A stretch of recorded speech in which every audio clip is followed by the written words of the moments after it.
تو پھر آپ سجدے کی طرف دیکھتے ہوئے آپ کیا کریں، اپنی نگاہیں جھکا لیں. جیسے کوئی بھی ناپسندیدہ چیز دیکھ کے انسان نگاہیں جھکا لیتا ہے یا بند کر لیتا ہے تو وہ پھر اسی زمرے میں آئے گا. لیکن اصل اصول کیا ہے کہ آنکھیں کھلی ہوں، نگاہیں سجدے کی جگہ پر ہوں. تو یہ ہے ایک مکروہ کام. نمبر 1 ادھر ادھر دیکھنا. نمبر 2 آنکھیں بند کر کے نماز پڑھنا. نمبر 3 قبلے کی جانب یا دائیں جانب تھوکنا. عبداللہ بن عمر سے روایت ہے، انہوں نے کہا کہ رسول اللہ صلی اللہ علیہ وسلم کو مسجد میں قبلے کی طرف دیوار پر بلغم نظر آیا، اس حال میں کہ آپ لوگوں کو نماز پڑھا رہے تھے. آپ صلی اللہ علیہ وسلم نے اسے خرش دیا. پھر نماز سے فارغ ہو کر فرمایا، جب تم میں سے کوئی شخص نماز پڑھ رہا ہوتا ہے تو اللہ اس کے چہرے کی طرف ہوتا ہے، لہٰذا کسی کو نماز کے دوران اپنے سامنے کی طرف نہیں تھوکنا چاہیے. یہ بھی مینرز کے خلاف ہے نا. پہلو پر ہاتھ رکھنا. پہلو کون سا ہے؟ جسے ہک نہیں کہتے ہیں، سائڈ. ابو ہریرہ رضی اللہ عنہ نبی صلی اللہ علیہ وسلم سے روایت کرتے ہیں کہ آپ نے منع فرمایا کہ کوئی آدمی پہلو پر ہاتھ رکھے ہوئے نماز پڑھے. یہ بھی مینرز کے خلاف ہے. زیاد بن صبیح حنفی کہتے ہیں کہ میں نے ابن عمر کے پہلو میں کھڑے ہو کر نماز پڑھی، اس دوران میں نے اپنے ہاتھ اپنے پہلو کوکھ پر رکھ لیے. جب وہ نماز سے فارغ ہوئے تو فرمایا، یہ کیفیت نماز میں صلیب سے مشابہ، اس یعنی یوں رکھ لیں گے تو کیا ہو جائے گا، کراس بن جائے گی. اور رسول اللہ صلی اللہ علیہ وسلم اس سے منع کیا کرتے تھے. دوران نماز بائیں ہاتھ سے زمین پر سہارا لے کر بیٹھنا، یعنی اتحیات پڑھ رہے ہیں اور ہاتھ گھٹنوں پہ رکھنے کی بجائے، ران پہ رکھنے کی بجائے آپ نے کہاں رکھا ہوا ہے، زمین پہ رکھ کے ٹیکا ہوا اور اس پہ بیٹھے ہوئے. ابن عمر رضی اللہ عنہ نے ایک شخص کو دیکھا کہ وہ نماز میں بیٹھے ہوئے اپنے بائیں ہاتھ کا سہارا لیے ہوئے تھا، یعنی زمین پہ ہاتھ رکھے ہوئے تھا. ہارون بن زید نے کہا وہ اپنی بائیں جانب پر گرا ہوا تھا، یعنی بالکل ادھر. تو یہ بھی ادب کے خلاف ہو گیا، آپ سیدھے اسٹریٹ بیٹھے. تو ابن عمر نے اس سے کہا، ایسے مت بیٹھو، اس طرح وہ لوگ بیٹھتے ہیں جنہیں عذاب دیا جائے گا. یہ بیٹھنا ناپسندیدہ ہے. ہاتھ کی انگلیوں میں تشبیک کرنا، یہ ہے تشبیک، انگلیاں انگلیوں میں ڈال دینا یا ایسے کر کے کڑا کے نکالنا. ٹھیک ہے. ابن عباس کے آزاد کردہ غلام شعبہ سے مروی ہے، انہوں نے کہا، میں نے ابن عباس کے پہلو میں نماز پڑھی، میں نے اپنی انگلیوں کے پٹاخے نکالے. جب میں نے نماز پوری کر لی تو انہوں نے کہا، تمہاری ماں نہ رہے، تم نماز ہی میں اپنی انگلیوں کے پٹاخے نکال رہے ہو. جی انگلیاں توڑنا اس طرح. ابن عمر نے اس شخص کے بارے میں جو نماز میں انگلیاں ڈال کر تشبیک کرے یہ کہا کہ یہ ان لوگوں کی نماز ہے جن پہ غضب کیا گیا. بعض لوگ ہاتھ پہ ہاتھ رکھنے کی بجائے کیا کرتے ہیں، انگلیوں میں انگلیاں ڈال کے یوں نماز پڑھتے. ٹھیک ہے. کیسے؟ انگلیوں میں انگلیاں ڈال کے اسے سینے پہ. تو انگلیوں میں انگلیاں نہیں ڈالنی بلکہ ہاتھ پر ہاتھ رکھنا ہے اور پکڑنا ہے اس کو. کھانے کی موجودگی میں نماز پڑھنا.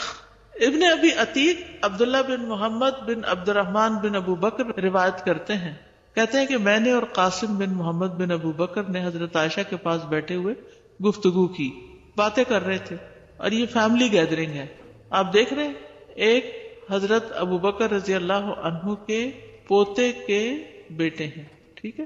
یہ آپ دیکھ رہے ہیں عبداللہ بن محمد بن عبد الرحمن بیٹے ہیں، ان کے بیٹے ہیں پھر محمد اور ان کے بیٹے عبداللہ. ٹھیک ہے.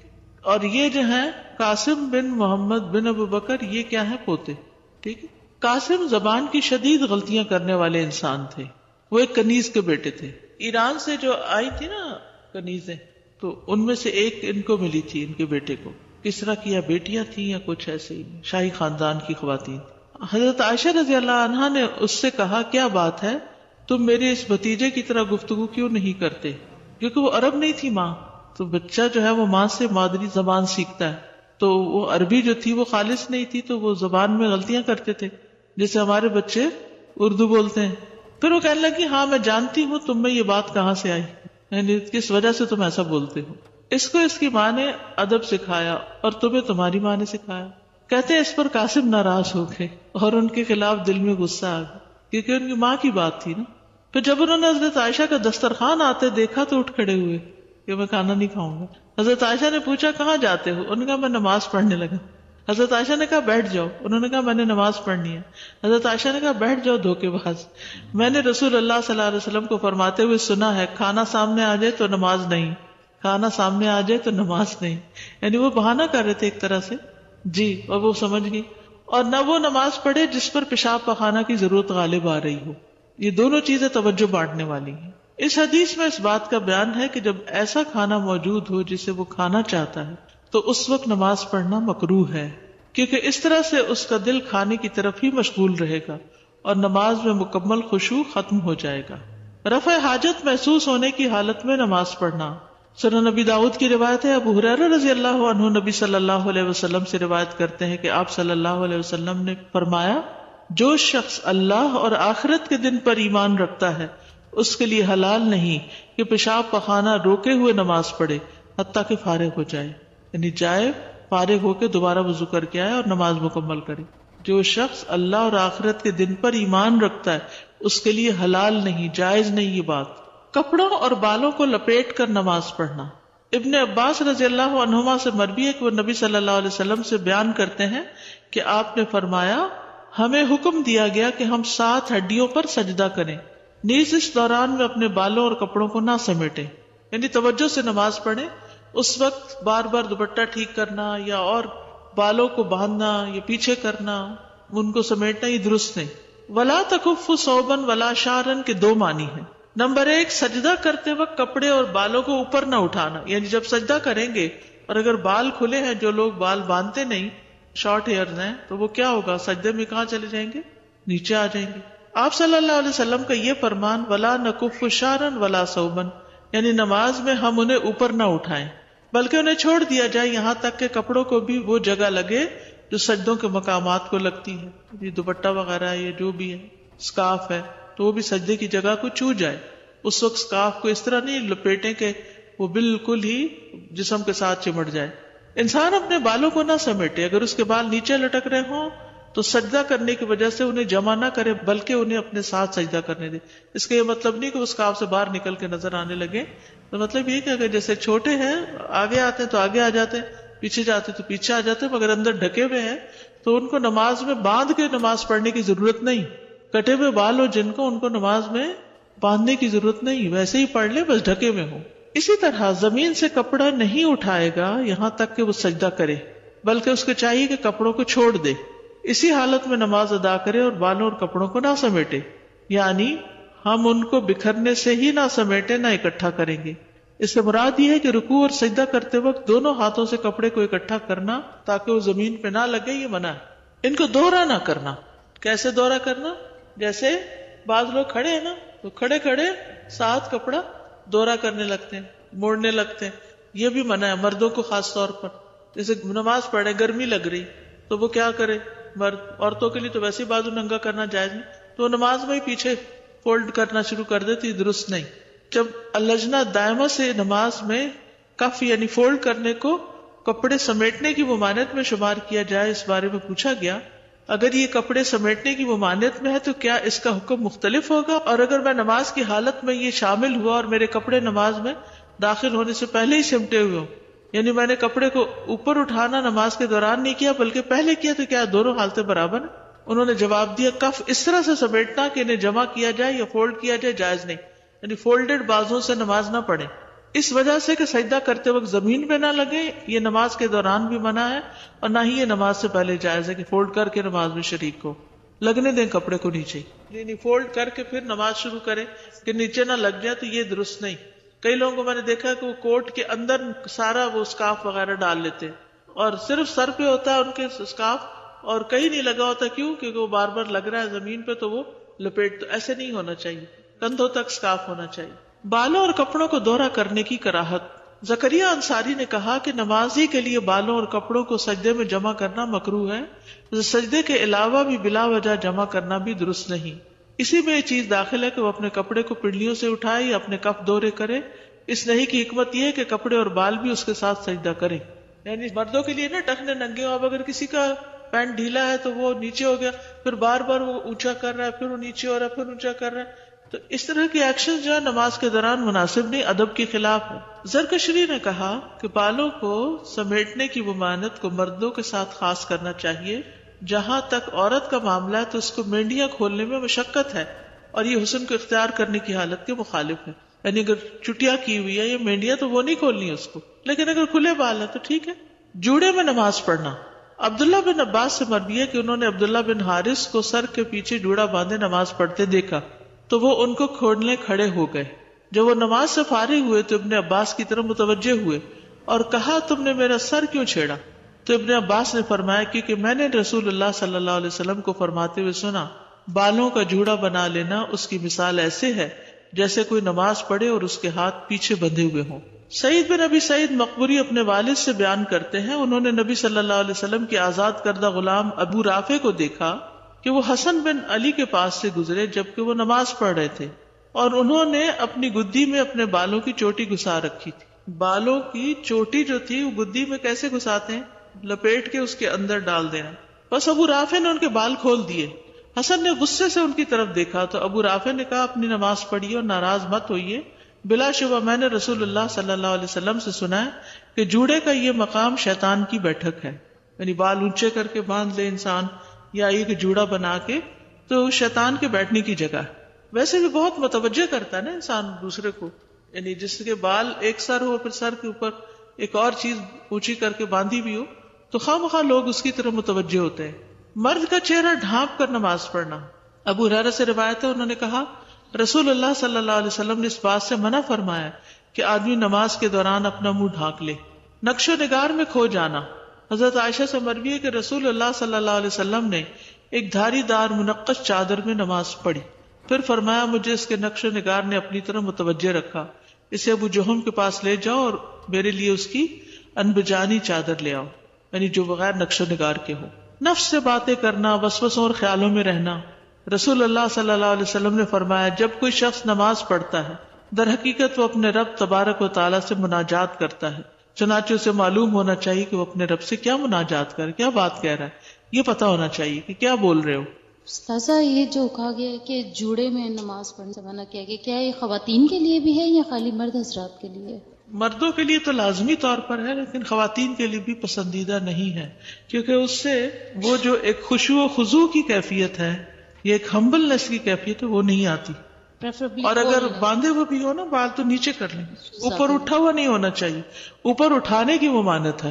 جی میں یہ پوچھنا چاہ رہی تھی کہ اگر جوڑا نہیں بندھا ہو صرف پیچھے بال کلپ لگا لیتے ہیں جیسے کوئی حرج نہیں، کوئی حرج نہیں، کوئی حرج نہیں. بالکل، یعنی یہ وہ مینرز ہیں جو ہم عام طور پہ گھروں میں بچوں کو سکھاتے ہیں کہ بڑوں کے سامنے ایسا نہیں کرتے. تو پھر اللہ سبحانہ وتعالیٰ تو سب سے بڑے ہیں، جہاں اللہ اکبر کہہ کے ہم کھڑے ہوئے نماز میں تو پھر کیسے وہ یہ سب کام کر سکتے ہیں. بلا ضرورت حرکت کرنا. شیخ ابن عثیمین کہتے ہیں کہ نماز میں بلا ضرورت حرکت کرنا ناپسندیدہ کام ہے.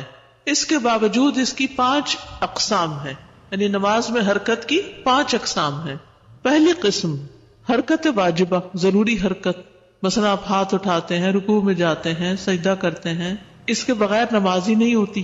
دوسری قسم کی حرکت محرمہ، حرام حرکت جس سے نماز باطل ہو جاتی. تیسری قسم حرکت مکروہہ، مکروہ حرکت. چوتھی قسم حرکت مستحبہ، مستحب حرکت. پانچویں قسم حرکت مباحہ، مباح حرکت، جائز حرکت. تو سب سے پہلی قسم ہے واجب حرکت کی، لازم. جہاں تک واجب حرکت کا تعلق ہے تو اس سے مراد وہ حرکت ہے جس پر نماز کی صحت کا دار و مدار ہے. مثال کے طور پر وہ اپنے رومال میں نجاست دیکھتا ہے تو اس کو ختم کرنے کے لیے اس کا حرکت کرنا ضروری ہے. اسی طرح وہ اپنا رومال اتار دے، اس کی وجہ یہ ہے کہ نبی صلی اللہ علیہ وسلم ایک دفعہ لوگوں کو نماز پڑھا رہے تھے کہ آپ کے پاس جبریل علیہ السلام آئے. انہوں نے آپ کو بتایا کہ آپ کے جوتوں میں نجاست ہے تو آپ نے نماز کے دوران ہی انہیں اتار دیا اور نماز جاری رکھی. تو یہ حرکت واجب ہے.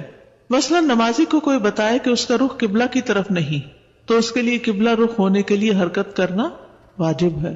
نمبر 2 حرام حرکت. جہاں تک حرام حرکت کا تعلق ہے تو وہ بلا ضرورت مسلسل بکثرت حرکت کرنا، فجٹنگ کرنا، ہلتے جلتے رہنا، کیونکہ اس طرح کی حرکت نماز کو باطل کر دیتی ہے، اور جو چیز نماز کو باطل کرتی ہو اس کا کرنا حلال نہیں، کیونکہ یہ اللہ کی آیات کا مذاق اڑانے کے برابر ہے. نمبر 3 مستحب حرکت. جہاں تک مستحب حرکت کا تعلق ہے تو یہ نماز میں کسی مستحب عمل کے لیے حرکت کرنا ہے، جیسا کہ کسی کا صف کو برابر کرنے کے لیے حرکت کرنا. آپ نماز میں کھڑے، اتنے میں ایک شخص کا وضو نہیں رہا، وہ صف سے نکل گیا، اب آپ کیا کریں گے؟ صف کو جوڑیں گے تو حرکت تو کرنی پڑے گی.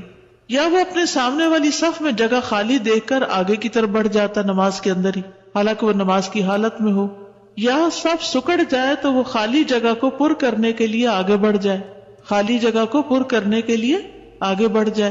یا اسی طرح کی دیگر حرکات جن کی بنا پر نماز میں ایک مستحب عمل واقع ہوتا ہے، کیونکہ یہ حرکت نماز کو مکمل کرنے میں سے ہے. یہی وجہ ہے کہ جب ابن عباس نے نبی صلی اللہ علیہ وسلم کے ساتھ نماز پڑھی اور وہ آپ کے بائیں جانب آ کر کھڑے ہوئے تو آپ نے ان کو سر سے پکڑ کر پیچھے سے اپنی دائیں جانب کھڑا کر دیا. چوتھی ہے مباح حرکت. جہاں تک جائز یا مباح حرکت کا تعلق ہے، یہ ضرورت کے تحت کی جانے والی تھوڑی یا مجبوری کے تحت کی جانے والی زیادہ حرکت ہے. جائز حرکت ضرورت کے تحت جو حرکت کی جاتی ہے، تھوڑی ہو یا مجبوری ہو تو زیادہ بھی ہو سکتی ہے، یعنی اس کی اجازت ہے. اس کی مثال نبی صلی اللہ علیہ وسلم کا وہ فعل ہے جب آپ نماز کی حالت میں ہی امامہ بنت زینب کو اٹھائے ہوئے تھے، جو کہ رسول اللہ صلی اللہ علیہ وسلم کی بیٹی تھی، یعنی آپ کی نواسی تھی.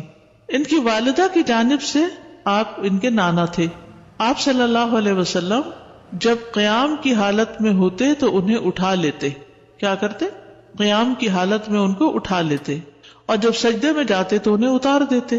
ایسے ہی جو ماں اپنے بچے کو اٹھا کر نماز پڑھ رہی اس کا بھی یہی حکم ہے، کیونکہ بعض اوقات رکوع اور سجدہ تو ممکن نہیں نا بچہ اٹھا کر، تو جب قیام کر رہی ہے تو کندھے سے لگا لے اس کو، جب رکوع میں جا رہی ہے تو بچے کو نیچے بٹھا دے، اور سجدے میں جاتے ہوئے بھی. پھر جب اٹھے اور بچہ کھیل میں لگ جائے تو چھوڑ دے، اور اگر پھر وہ رونا شروع کر دے تو پھر اٹھا لے. مجبوری کی بنا پر زیادہ حرکت کرنے کی مثال جنگ کی حالت میں نماز پڑھنا ہے. ٹھیک ہے، جیسے قرآن مجید میں آتا ہے حافظوا علی الصلوات والصلاۃ الوسطی وقوموا للہ قانتین فإن خفتم فرجالا او رکبانا فإذا امنتم فاذکروا اللہ کما علمکم ما لم تکونوا تعلمون. سب نمازوں کی حفاظت کرو اور درمیانی نماز کی بھی، اور اللہ کے لیے فرما بردار ہو کر کھڑے ہو جاؤ. پھر اگر تم ڈرو تو پیدل پڑھ لو یا سوار. پیدل پڑھ لو کیا؟ نماز چلتے چلتے. یہ کب ہے؟ جنگ کی حالت میں، خوف کی حالت میں اس کی اجازت ہے، لیکن عام لوگوں کو اس کا نہیں پتا. پھر جب امن میں ہو جاؤ تو اللہ کو یاد کرو جیسے اس نے تمہیں سکھایا ہے جو تم نہیں جانتے تھے. جو شخص نماز پڑھتے ہوئے چلتا پھرتا ہے اور کوئی شک نہیں وہ بکثرت ایسا کرتا ہے، لیکن اگر یہ مجبوری کی وجہ سے ہو تو ایسا کرنا جائز ہے. اس طرح کرنے سے نماز باطل نہیں ہوتی. ٹھیک ہے. اب مثلاً آپ کا بچہ گر گیا نماز کی حالت میں، یا کوئی سخت قسم کی لڑائی شروع ہو گئی یا کوئی ایسی چیز، تو قبلے کا رخ پھیرے بغیر اگر آپ 2-4 قدم ادھر ہو کے اس کو پکڑ لیتے ہیں، کھینچ لیتے ہیں، یا ان کو ہٹا دیتے ہیں، یا تھوڑا سا حرکت کر لیتے تو کوئی حرج نہیں. مکروہ حرکت، لیکن وہ حرکت جو ناپسندیدہ ہے وہ ان اقسام کے علاوہ ہے، اور نماز کے حوالے سے اس کو بیان کرنا مطلوب ہے. اس بنا پر جو لوگ نماز میں حرکت کرتے رہتے ہیں ہم انہیں کہتے ہیں کہ تمہارا عمل مکروہ ہے اور تمہاری نماز میں نقص پیدا کرنے والا ہے. ہر شخص نے مشاہدہ کیا ہوگا اور کسی ایسے آدمی کو دیکھا ہوگا جو اپنی گھڑی، قلم، رومال، ناک، داڑھی کے ساتھ کھیل رہا ہو یا اس طرح کا کوئی اور عمل کر رہا ہو. یہ سب کام مکروہ قسم کی حرکت میں سے ہیں. ٹھیک ہے. اگر یہ کام بہت زیادہ اور مسلسل ہو تو یہ حرکت حرام ہوگی اور نماز کو باطل کر دے گی. ٹھیک ہے. تو کتنی قسمیں ہیں؟ 5. نمبر 1 واجب. وہ کون سی ہے؟ جو ضروری ہے. ایک تو یہ کہ جو ہمارے ارکان ہیں نماز کے ان کو ادا کرنے کی. دوسرے اگر کوئی نجاست لگی ہے کپڑے میں یا کچھ ہو تو اس کو کھرچنے کے لیے یا اس کو اتار کے ہٹانے کے لیے اگر کوئی حرکت کرنی پڑے، جیسے آپ کی جراب ہے یا کچھ نماز میں نظر آئی اچانک اس کے اوپر کچھ لگا ہوا ہے تو نماز کی حالت میں اس کو اتار دیں گے اور اس کے لیے ہاتھ ہلانا پڑے گا نا، خود سے تو نہیں اترے گی. حرام حرکت کیا ہے؟ بلا ضرورت مسلسل حرکت کرنا، ٹانگ ہلانا، ہاتھ ہلانا، بے وجہ بس کھجانا، کبھی دوپٹہ ٹھیک کرتے رہنا. ٹھیک ہے. مستحب حرکت، صف کو جوڑنا اور خالی جگہ کے لیے آگے چل کے چلے جانا. مباح حرکت، مجبوری کے تحت کی جانے والی حرکت، سخت ضرورت اور مجبوری. یعنی کچھ چیزیں ایسی ہوتی ہیں جو سلام پھیرنے تک ڈیلے کر سکتے ہیں اور کچھ ایسی ہوتی ہیں کہ جو ڈیلے نہیں کی جا سکتی. اور خوف کی حالت میں، جنگ کی حالت میں چل پھر کے نماز پڑھ لینا. اور مکروہ حرکت کون سی ہے؟ بلا وجہ. کبھی ایسے بیٹھ گئے کبھی ویسے بیٹھ گئے. دوران نماز سجدے کی جگہ سے چیزوں کو ہٹانا.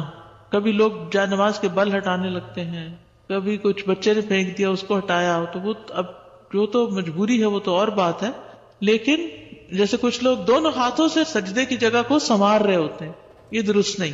رسول اللہ صلی اللہ علیہ وسلم نے فرمایا تم میں سے کوئی آدمی کنکریوں کو چھیڑنے سے اپنا ہاتھ روک کر رکھے, کیونکہ مسجد نبوی میں پلستر نہیں کیا ہوا تھا, باریک باریک بجری بچھائی ہوئی تھی, تو وہ کھڑے ہونے سے چلنے سے آگے پیچھے ہو جاتی ہے, تو اس کو سنوارنے اور برابر کرنے کی اجازت نہیں نماز میں. فرمایا کہ تم میں سے کوئی آدمی کنکریوں کو چھیڑنے سے اپنا ہاتھ روک کر رکھے, یہ اس کے حق میں ایسی 100 اونٹنیوں سے بہتر ہے جن میں سب کی آنکھوں کی پتلیاں سیاہ ہوں, یعنی قیمتی اونٹنیاں. اگر تم میں سے کسی پر شیطان غالب آ ہی جائے تو صرف ایک مرتبہ کر لے, یعنی وہ حرکت جو نماز باطل کر دیتی ہے اس سے اتنا زیادہ اجتناب کرنا چاہیے, کیونکہ جتنی زیادہ ساکت ساکن سکون اور خشوع والی نماز پڑھیں گے اتنا اس کا اجر و ثواب بڑھتا چلا جائے گا. معقیب رضی اللہ عنہ کہتے ہیں میں نے نماز میں کنکری ہٹانے کے سلسلے میں رسول اللہ صلی اللہ علیہ وسلم سے پوچھا, آپ نے فرمایا اگر ہٹائے بغیر کوئی چارہ نہ ہو تو ایک بار ہٹا لو, یعنی اسے کھیلو نہیں, لیکن کئی دفعہ ایسا ہوتا ہے نا کوئی چیز آگے ایک دم آ کے گر جاتی ہے, اب اس کو ہٹانے کی ضرورت ہے تو ایک ہاتھ سے ہٹا دے بس. استاذہ میں نے ایک لیکچر میں سنا تھا کہ اگر سیل فون آپ کا بج رہا ہے اور آپ سمجھتے ہیں کہ دوسروں کی نماز خراب ہو رہی ہے تو آپ اس کو بند کر سکتے ہیں, بلکہ مستحب ہوگا کہ سب کو نجات دلائے. ورنہ کئی لوگ جب فون کرتے ہیں نا, اللہ کے بندے ایک دفعہ نہیں کرتے, یعنی ایک دفعہ اگر نہیں اٹھایا دوسری دفعہ پھر شروع کر دیں گے, پھر اور غصے اور ضد میں آ کے تو جاری رکھیں گے اپنا عمل. تو اب اگر اگلا شخص نماز پڑھ رہا اور کرنے والا سمجھ ہی نہیں پا رہا تو اس کو آف کر دینا چاہیے. مسجد میں جاتے ہی اپنے موبائل بند کر لینے چاہیے, کلاس میں ہوتے ہوئے بھی, اور مجھے بھی کر کے آنا چاہیے, کبھی بھول بھی جاتا ہے.